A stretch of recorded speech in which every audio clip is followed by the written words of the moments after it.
সম্মানীয় সভাপতি মহোদয়, আমাদের প্রিয় নেতা লোকসভার প্রাক্তন কংগ্রেস দলনেতা শ্রী অধীর রঞ্জন চৌধুরী মহাশয়, মঞ্চে উপস্থিত সকল নেতৃত্ব, কর্মীবৃন্দ এবং সংগ্রামী মুর্শিদাবাদের জনগণ, আপনাদের সকলকে আমার বিপ্লবী শুভেচ্ছা।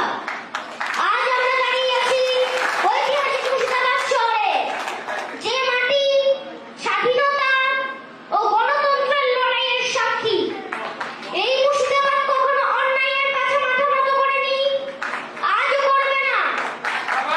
বন্ধুগণ, আজ দেশের মানুষ ভয়, বেকারত্ব, মূল্যবৃদ্ধি আর বিভাজনের রাজনীতিতে জর্জরিত। সংবিধান আক্রান্ত ভোটাধিকার প্রশ্নের মুখে তার সঙ্গে যুক্ত হয়েছে শিক্ষা, চিকিৎসা ব্যবস্থার করুণ চিত্র। স্কুলে শিক্ষক নেই, বই নেই, ভবিষ্যৎ অনিশ্চিত। হাসপাতালে বেড নেই, ডাক্তার নেই, চিকিৎসার অভাবে মানুষ কাঁদছে। এই অবস্থায় নারী জাতীয় লড়াই হলো একমাত্র শক্তি, যে মানুষের পাশে দাঁড়িয়ে লড়াই করেছে।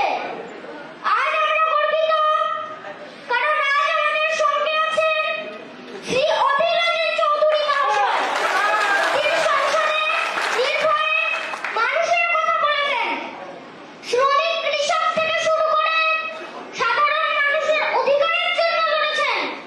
তিনি আমাদের শিখিয়েছেন রাজনীতি ক্ষমতার জন্য নয়, রাজনীতি মানুষের জন্য।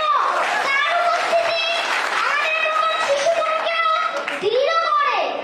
আসুন আমরা শপথ নিই, গণতন্ত্র বাঁচাবো, সংবিধান বাঁচাবো, শিক্ষা ও চিকিৎসাকে মানুষের অধিকার করব, ভয় নয় ভরসার রাজনীতি করব। জয় হিন্দ! সবাই আমার সঙ্গে বলুন, জয় হিন্দ!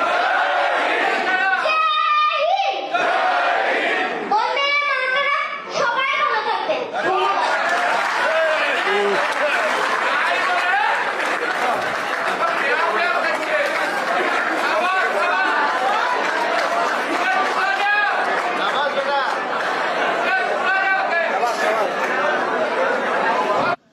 আজ আমাদের এই সভার সব থেকে বড় বক্তা, যিনি সকলকে মোহিত করে ভাষণ দিয়েছেন, সেই আমাদের ছোট্ট শিশুটি, অনিরুদ্ধের ছেলে।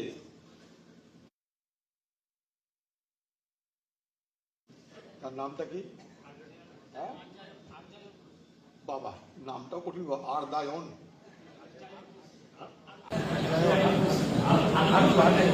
আর্য আর্যাল।